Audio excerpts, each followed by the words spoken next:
ಜಲವೇ ಪಾವನ ತೀರ್ಥ ಸುಲಭ ಶ್ರೀ ಕೃಪೆಯಾರು.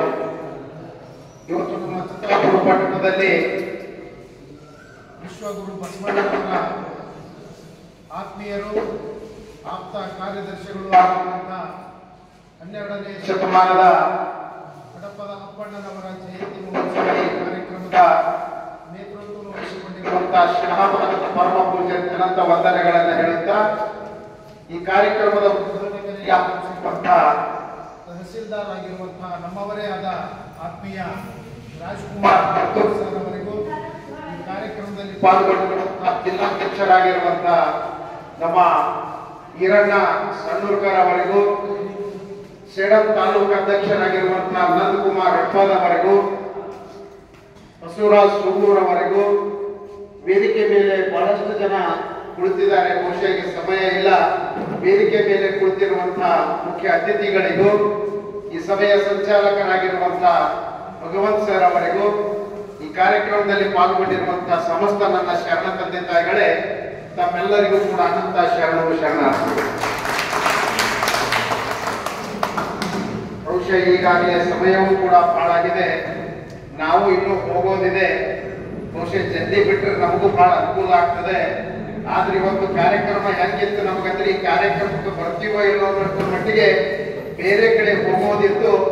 ಆದ್ರೂ ಕೂಡ ಹಡಪದ ಸಮಾಜ ಅಂತಂದ್ರೆ ಯಾವ್ದಾದ್ರೂ ಸಮಾಜ ಬಿಡಬಹುದು, ನಾನು ಆದ್ರೆ ಹಡಪದ ಸಮಾಜ ಬಿಡ್ಲಾಕಲ್ಲ.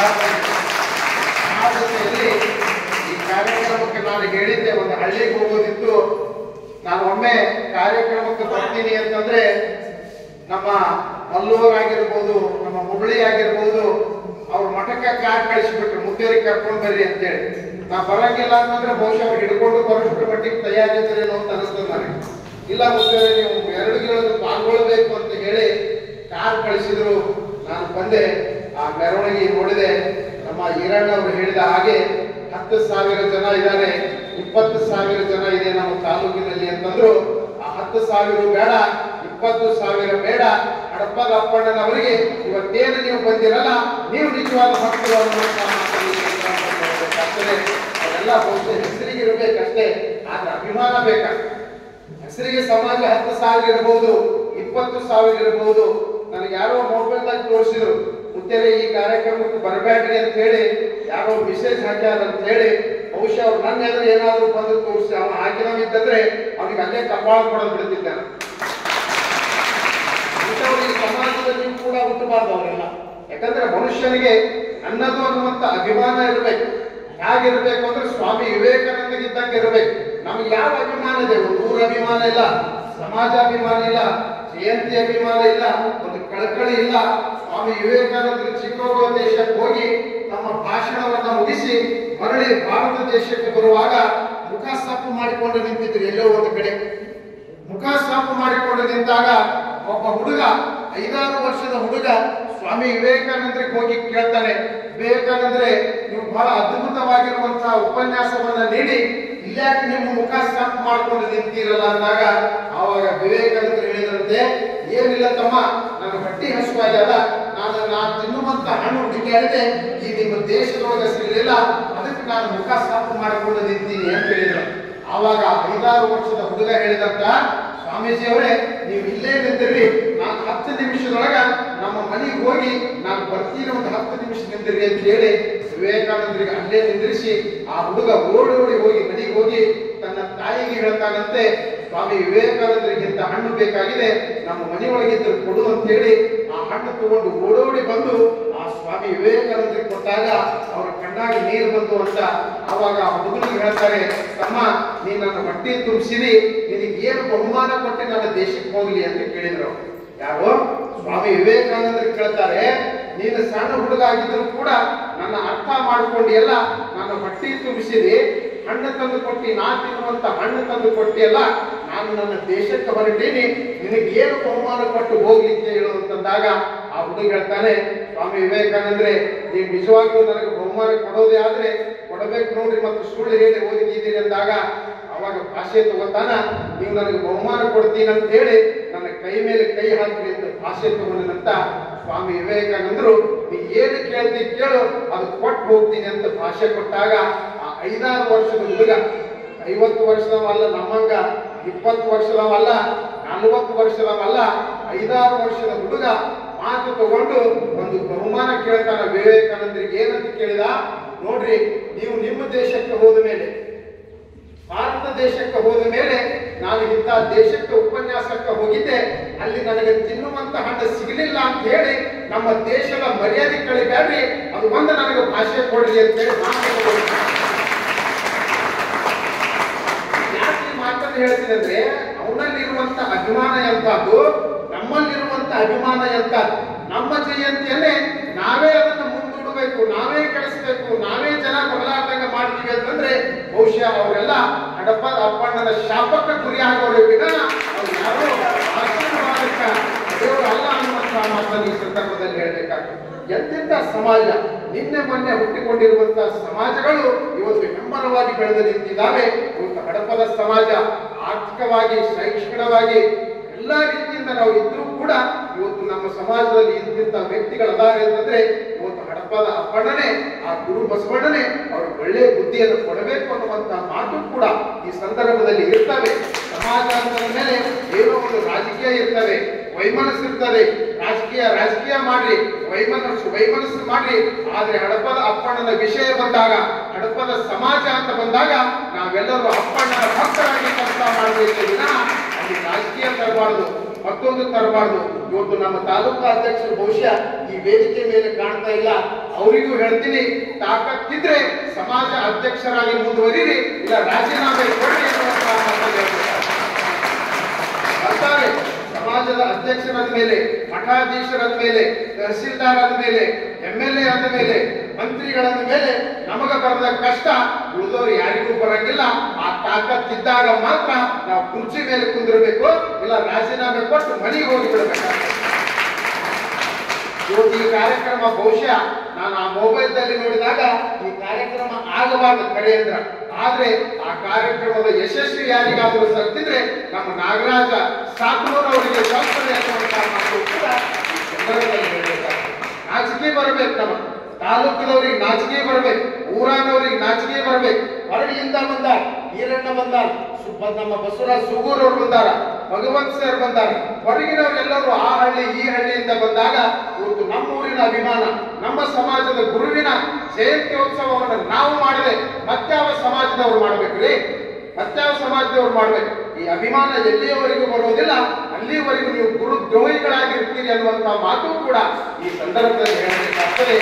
ಹಡಪದ ಅಪ್ಪಣ್ಣ ಅಂತಂದ್ರೆ ನಾವು ಹಡಪದಿದ್ದಂಗ ಅಂತ ತಿಳ್ಕೊಂಡಿವಿ. ಬಹುಶಃ ನಾವೇನ್ ಅದೀವಲ್ಲ ಹಾಗೆ ನಮ್ಮ ಅಪ್ಪಣ್ಣ ಇರ್ಬೇಕಂತ ನಾವು ತಿಳ್ಕೊಂಡಿವಿ.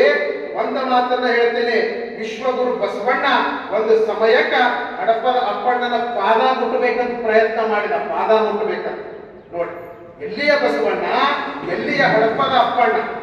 ಬಸವಣ್ಣನ ಸೇವೆ ಮಾಡಿಕೊಂಡು ಆಪ್ತ ಕಾರ್ಯದರ್ಶಿ ಆಗಿರುವಂತ ಹಡಪದ ಅಪ್ಪಣ್ಣನಿಗೆ ಒಂದು ಸಂದರ್ಭದೊಳಗ ಏನೋ ಒಂದು ಗಾಯ ಆಗಿರ್ತದೆ, ಒಂದು ಬಕ್ಕಿ ಆಗಿರ್ತದೆ. ಆವಾಗ ಬಸವಣ್ಣವರು ನೋಡ್ತಾರೆ, ಅದನ್ನು ನೋಡಿ ಹಡಪದ ಅಪ್ಪಣ್ಣನಿಗೆ ಹೇಳ್ತಾರೆ, ನೀವು ಪೂಜಾ ಪ್ರಸಾದ ಮಾಡಿಕೊಂಡು ಒಂದು ತಾಸು ಆರಾಮ ಮಾಡಿ ಅಂತ ಹೇಳಿ ಅವರಿಗೆ ಮಲಗಿಸಿ ಬಸವಣ್ಣವರು ಹೋಗ್ತಾರೆ. ಹೋಗಿ ಆ ಕಾಲಿಗೆ ಹಚ್ಚುವಂತ, ಅವಾಗ ಸಿಗುವಂತ ಏನೋ ಗಿಡಮೂಲಿಕೆಯ ಒಂದು ಔಷಧವನ್ನ ತಂದು ಈಗ ಹಡಪದ ಅಪ್ಪಣ್ಣವರು ಮಲ್ಕೊಂಡಾಗ ಅಂತೇಳಿ ಸಾವಕಾಶ ಅವರು ರೂಮಿಗೆ ಹೋಗಿ ಹೆಜ್ಜೆ ಇಡ್ತಾರೆ. ಆದ್ರೆ ಅಪ್ಪಣ್ಣ ಎಷ್ಟು ಸೂಕ್ಷ್ಮಿಯಾಗಿ, ಎಷ್ಟು ತೀಕ್ಷ್ಣ ಮತಿಗಳಾಗಿದ್ರು ಅಂತಂದ್ರೆ, ಬಸವಣ್ಣ ಯಾವಾಗ ಹೆಜ್ಜೆ ಇಟ್ಟ ಆವಾಗ ಕಟ್ಟನೆ ಎದ್ದು ಬಿಟ್ರು. ಯಾರು? ಕಟ್ಟನೆ ಎದ್ದಾಗ ಅವಾಗ ಕೇಳ್ತಾರೆ, ಅವಾಗ ಅವ್ರ ಹೆಸರು ಏನಿತ್ತು? ಮೊದಲು ಜೀವಣ್ಣ ಅಂತಿತ್ತು. ಏನೋ ಜೀವಣ್ಣ ಅಂತಿತ್ತು. ಯಾರು? ಹಡಪದ ಅಪ್ಪಣ್ಣ.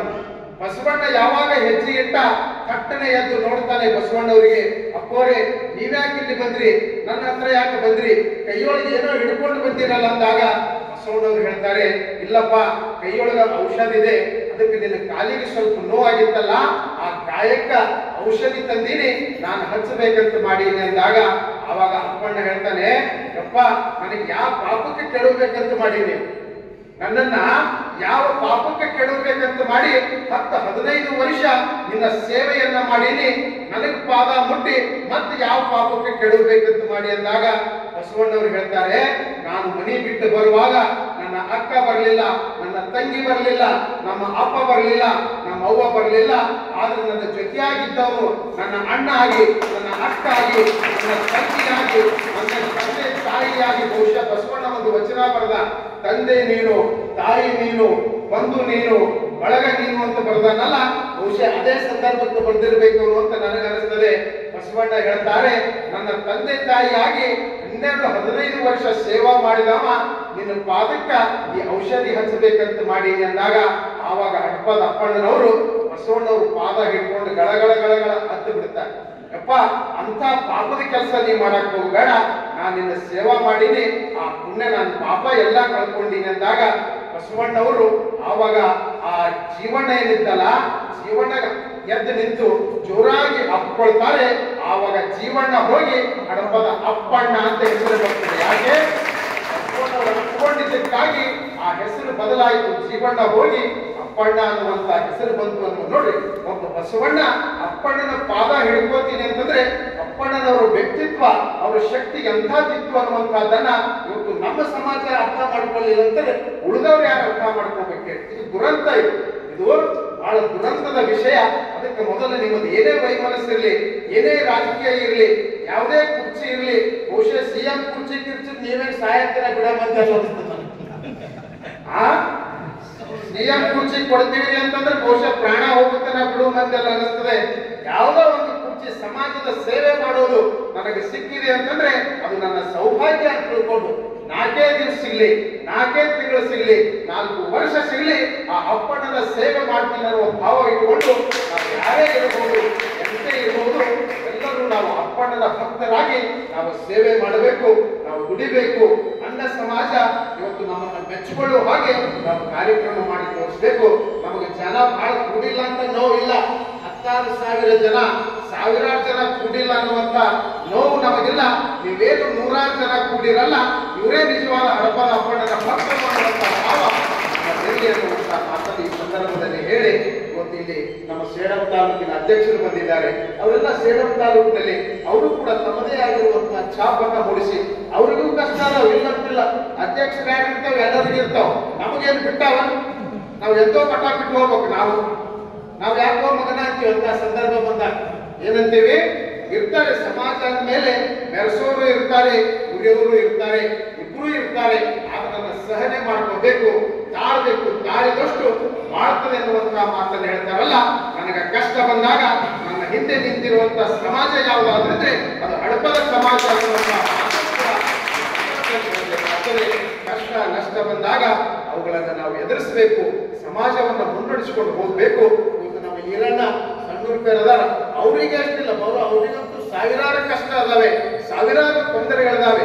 ಇದ್ರೂ ಕೂಡ ಎಲ್ಲವನ್ನ ಎದುರಿಸಿಕೊಂಡು ಜಿಲ್ಲೆಯಲ್ಲಿ ತಮ್ಮದೇ ಆಗಿರುವಂತಹ ಛಾಪನ್ನ ಮೂಡಿಸಿ ಅದ್ದೂರಿಯಾಗಿರುವಂತಹ ಅಪ್ಪಣ್ಣನವರ ಜಯಂತಿ ನಮ್ಮ ಈರಣ್ಣವ್ರು ಇರ್ಬೋದು, ನಮ್ಮ ಬಸವರಾಜ ಸುಗೂರವರು, ಎಲ್ಲರೂ ಭಗವಂತರು ಎಲ್ಲರೂ ಕೂಡಿಕೊಂಡು ಜಿಲ್ಲಾ ಮಟ್ಟದಲ್ಲಿ ಕೂಡ ಬಹಳ ಅದ್ಭುತವಾಗಿ ಮಾಡ್ತಾರೆ. ಹಾಗೆ ತಾಲೂಕು ಅಧ್ಯಕ್ಷರಾಗಿರುವಂತಹ ನಾವು ಕೂಡ ಎಷ್ಟೇ ಕಷ್ಟ ಬಂದ್ರು ಅವರು ಮಾರಿ ಹೊಡೆಯೋದು ಮಾಡಿದಾಗ ಮಾತ್ರ ಆ ಅಧ್ಯಕ್ಷ ಸ್ಥಾನಕ್ಕೆ ಈ ಸಂದರ್ಭದಲ್ಲಿ ಹೇಳಬೇಕಾಗ್ತದೆ. ನಮ್ಮ ಈರಣ್ಣ ಹೇಳಿದ್ದಲ್ಲ, ಮೈಕ್ ಸಿಕ್ಕರ ಎಷ್ಟೊತ್ತಿಗೆ ಬಿಡ್ತೀವೋ ಗೊತ್ತಿಲ್ಲ, ಮತ್ತೆ ನಮ್ಮದು ಹಣೆ ಬರ ಹಂಗೆ. ಯಾಕಂದ್ರೆ ಇದು ನಮ್ಮ ಡ್ಯೂಟಿ. ತಹಸೀಲ್ದಾರ್ ಸಾಹೇಬ್ರಿಗೆ ಹೆಂಗೆ ತಮ್ಮ ಡ್ಯೂಟಿ ಇರ್ತದೆ, ಮೈಕ್ ಕೊಟ್ಟರು ಅಂದ್ರೆ ನಾವು ಮಾತಾಡೋದು ಒಂದು ಡ್ಯೂಟಿ. ಏನು 5 ಆದ್ರೂ ಗೊತ್ತಾಗಕ್ಕಿಲ್ಲ, ಒಂದು ಮಂಡಿಗೆ ಹೋಗೋದು ಬಹುಶಃ ಮಣ್ಣು ಮುಗಿತದೇನೋ ಅಂತ ನನಗೆ ಅನ್ಸಕತ್ತದೆ. ಯಾವುದೂ ಗೊತ್ತಾಗೋದಿಲ್ಲ. ಈಗಾಗಲೇ ಸಮಯವೂ ಕೂಡ ಬಹಳ ಆಗಿದೆ. ನಮ್ಮ ಶಹಬಾದ ಸೂಜ್ಯರು ಕೂಡ ಬಂದಿದ್ದಾರೆ. ಆ ಗುಡಿಯೂ ಕೂಡ ಏನೂ ಇರಲಿಲ್ಲ, ಬಹಳಷ್ಟು ಶಿಥಿಲಾವಸ್ಥೆಯಲ್ಲಿರುವಂತಹ ಗುಡಿ. ಇವತ್ತು ನಾವು ಅಲ್ಲಿ ಉಳ್ಕೊಂಡು ಎಷ್ಟೇ ಜನರು ಕಷ್ಟ ಕೊಟ್ಟರು, ತೊಂದರೆ ಕೊಟ್ಟರು, ಅವ್ರು ಓಡಿ ಹೋಗುವಾಗ ಮಾಡಿದ್ರು, ಅವ್ರ ಊರಿಗೆ ಹೋಗುವಾಗ ಮಾಡಿದ್ರು. ನಾನೊಂದು ಮಾತು ಹೇಳಿದೆ, ಎಲ್ಲಿ ಹೋದ್ರು ಒಂದು ಜನ ಸಾಯಬೇಕಪ್ಪ, ನೀ ಸತ್ರ ಹಡಪದ ಅಪ್ಪಣ್ಣನ ಗುಡಿಯೊಳಗೆ ಸಾಯಿ ಇದೇ ಗುಡಿ ಅನ್ನುವಂತಹ ಮಾತನ್ನು ಹೇಳಿದೆ. ಅವರು ಕೂಡ ಗಟ್ಟಿಯಾಗಿ ನಿಂತರು ಅಂತ ಹೇಳಿ ಹಡಪದ ಅಪ್ಪಣ್ಣನವರ ದೇವಸ್ಥಾನ ಇವತ್ತು ತನ್ನದೇ ಆಗಿರುವಂತಹ ಮರ್ಯಾದೆಯೊಳಗ ಇವತ್ತು ಶಾಬಾದ್ಯಲ್ಲಿ ಬರೀತಾ ಇದೆ. ಭಕ್ತರು ಬಂದವರಿಗೆ ಹೋದವರಿಗೆ ಅನುಕೂಲ ಆಗ್ತಾ ಇದೆ. ಅಂತಹ ಪೂಜ್ಯರು ಕೂಡ ಈ ಕಾರ್ಯಕ್ರಮದಲ್ಲಿ ಬಂದಿದ್ದಾರೆ. ನಮ್ಮ ತಹಸೀಲ್ದಾರ್ ಸಾಹೇಬರು ರಾಜ್ಕುಮಾರ್ ಅವ್ರ ಹೆಸರೇ ರಾಜ್ಕುಮಾರ್. ಡಾಕ್ಟರ್ ರಾಜ್ಕುಮಾರ್ ನಾವು ಯಾರು ನೋಡಿಲ್ಲ, ಈ ರಾಜ್ಕುಮಾರ್ ನೋಡಿಬಿಟ್ರೆ ಸಾಕು.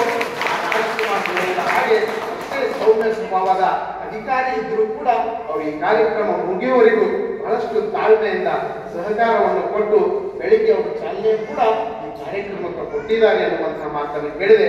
ಅಂತ ಸಹಾಯವನ್ನು ಕೂಡ ಈ ಕಾರ್ಯಕ್ರಮಕ್ಕೆ ಬಂದು ಬಹಳಷ್ಟು ಶೋಭೆಯನ್ನು ತಂದಿದ್ದಾರೆ. ಈಗಾಗಲೇ ಸಮಯ ಎಷ್ಟಾಗಿದೆ ಅಂತ ಕೇಳಿದ್ರೆ 3:30 ಆಗಿದೆ. ಗುಲ್ಬರ್ಗದಾಗ ಎಷ್ಟಾಗಿತ್ತು ಇಲ್ಲಿನೂ ಅಷ್ಟೇ ಆಗಿದೆ. ನಿಮ್ಗೆಲ್ಲ ಹೊಟ್ಟೆ ಹಸುವಾಗಿರ್ಬೇಕು. ನಿಮಗಾಗ್ಯದ ಇಲ್ಲೋ ನಮಗಂತೂ ಆಗ್ಯದ. ಅದಕ್ಕೆ ನಾವು ಮಾತಾಡ್ಕೋತ ಕುಂತ್ರೆ ಇನ್ನೂ